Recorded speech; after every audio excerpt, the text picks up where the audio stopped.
Japan, right? Of Literally, course, this is all about John. A few days ago. All right, you guys. John, I'm so excited to be interviewing you. Hardest working band in music. Oh my God, this is so cool. So, okay, You gotta get in there somehow more.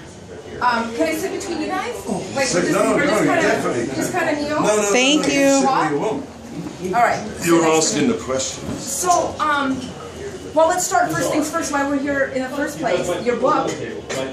I haven't seen it yet, but it's like what, rock and roll fashion? You got to show them a couple. You haven't seen it.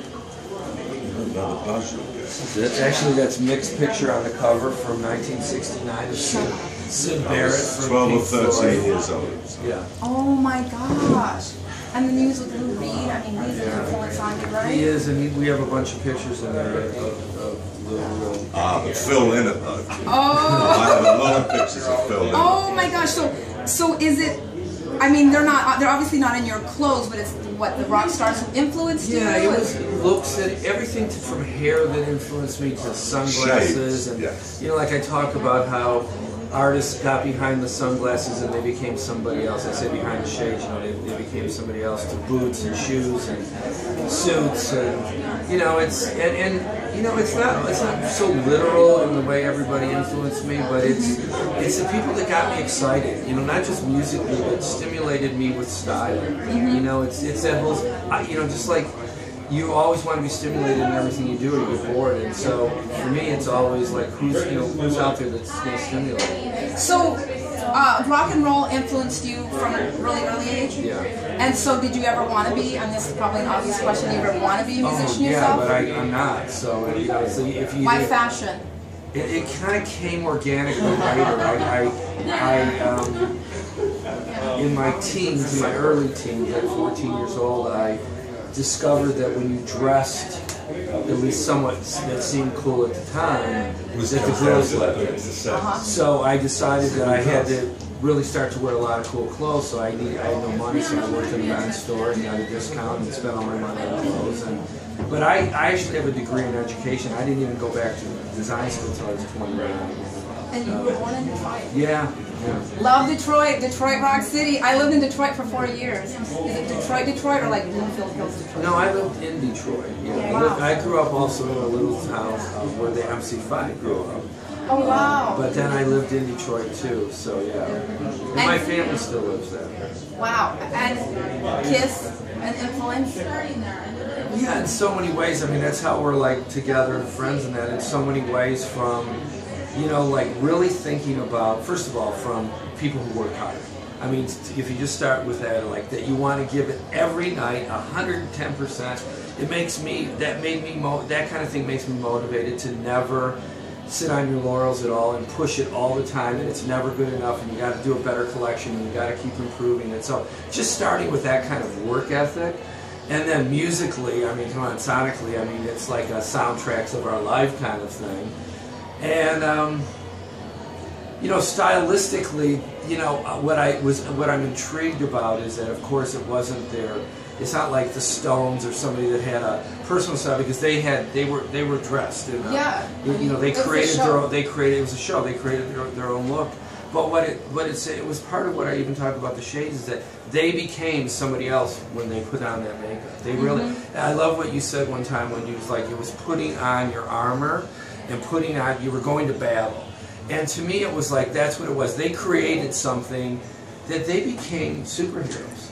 And we only in our life have a few superheroes, and they're like superheroes to me. You know, they really, and to so many generations. I saw them in Milan not too long ago this summer, and I looked at the audience. I was looking up at Paul and Gene. I was right down to the photo pit, and they were goofing. And then I turned around, and as far as I could see, it was kids. It wasn't old guys like me. It was kids, and they were singing the words to the new song from the new album, not Strutter or Rock and Roll All Night. They were singing the new songs. This is a new generation that they're superheroes to.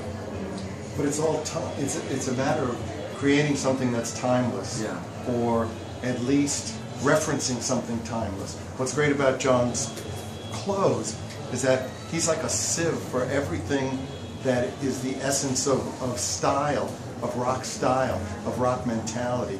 It sells him short to say it's fashion. because fashion comes and goes. Right. This year's fashion is to put a lampshade on your head, and next year you're embarrassed. Yeah. Yeah, and next year you're embarrassed. Why would you got to throw those clothes away? Right. The clothes in the book and the frame of mind and the lifestyle is timeless. So the clothes we wear today reference everything that's in that book, because everything in that book didn't come from a designer, didn't come from some fashion expert dressing you. It was guys going out and picking and choosing what was available. What John's done is done that on a mass scale so that it's available to the people it's appropriate for. Everybody can't wear it, but that's what style is about. Style has to come from inside you. Style isn't about dressing, it's about attitude. It's about attitude. It really is. You know, it's It's being. It's how you carry yourself. It's a reflection of who you are, right? How you feel. Yeah. something that looks ridiculous on one person looks great on another. You know, people say, how can you pull that off? You pull it off by wearing it. And you're comfortable in it. It feels like yourself, or you feel comfortable. You know when somebody's not comfortable. You know when you see that girl stumbling down the street. Oh my God, I in say that that all the outfit time. and those heels. It doesn't look sexy. Or you buy something, you go, I better get this cheap because in a couple of months I'm going to look like an idiot. Yeah, right. You know, so Fast fashion.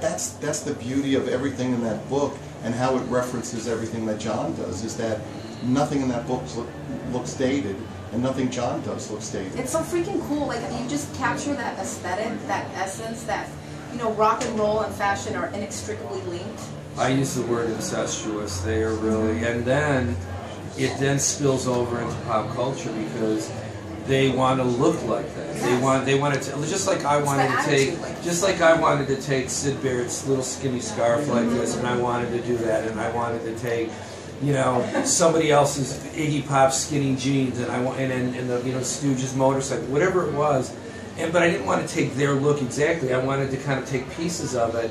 It's kind of what people do, and it's even what designers do. I mean, it's like in the end, inspiration. in the end, it's inspiration, and in the end, if you're good at what you do, you make it your own. It really becomes your own. You maybe not even reinvented anything in total, but somehow you put it together in a way that you made it your own. And that's why you've lasted so long, and you continue to, you know, resonate with people, and you're successful. No, but I mean, it's been a while. My brand's been around for 13 years. I worked for other designers before that, but I think it's because it is about style. It's not about fashion. And I think when you're doing clothes that have a value and they feel like they last, and even like, you know, there's people that tell me. I just saw somebody. I was at my West Hollywood store this afternoon. A guy came in and he said, "Do you remember that jacket from 2002?" And he started this. He said, "I just pulled it out of the closet the other day, and I'm even more excited about it now than I was in 2002." Yeah. And that's what great style is. It's that kind of thing where you went back and you go, "How did I ever buy that?" You know? And there'll always be a little of that, you know. But I think style transcends time and generations. And when you really look at great characters in life and with great style, they get like Sid right there. That's why I put him on the cover, because I said every young guy today wants to look like him. Take that car out of there, and I can show you 100 bands right now, rock bands, that want to look like that guy. They want to look like they rolled out of bed, but still want to look sexy because he's got that fitted jacket on. I don't know, just that attitude. And it's not retro. You know, that's the thing. Is you're not recreating the past. Is that, for me, what gets interesting at times is how many young rock and roll bands come up to me and say, "We want pictures like those Sid Barrett pictures." And you go, "Well, you were years from being born when that was going on." Yeah. But so it always shocks me, and of course Iggy, the raw power shit. People, they don't always say they want to look like Ziggy Stardust with the big explosion in the middle of their hair. But those two especially, I get a lot of that. So yeah, And I think the timeless factor is, you know, it's true. I mean, John's.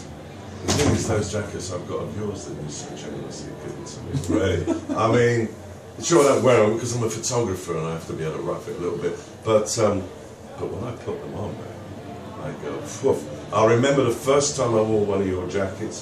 Some bird came onto me more heavily than I've had in quite a long time. You're feeling good. I'm getting popular again, you know. It hasn't been for a number of years. But one last thing, style doesn't have to, or looking good, feeling good. It doesn't have to cost a lot of money. Because like you're saying, you know, you grew up in Detroit. A lot of people out there don't have a lot of money. I always say when people ask me... He only keeps his clothes away through his mates. But when people ask me in fashion magazines... Well, I like these. Look, John, look at these boots. I like that, you know, look, I've been checking them out. Well, when people from fashion magazines ask me about that question, I always say, it isn't about how much you pay for something. It's about how it fits, how you feel in it. Because you can you can spend $5,000 on a suit and it can fit really poorly.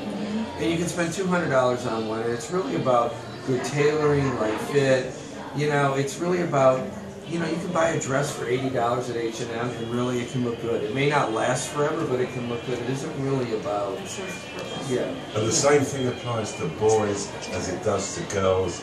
It helps if you have a nice bum. And he definitely caters to nice boys' bums, without a doubt. Don't you think so, Gene? My wife. You're a man of wisdom. Thank you so much, John. I'm the bum meister. Yes, exactly. Yeah. Oh, I would love.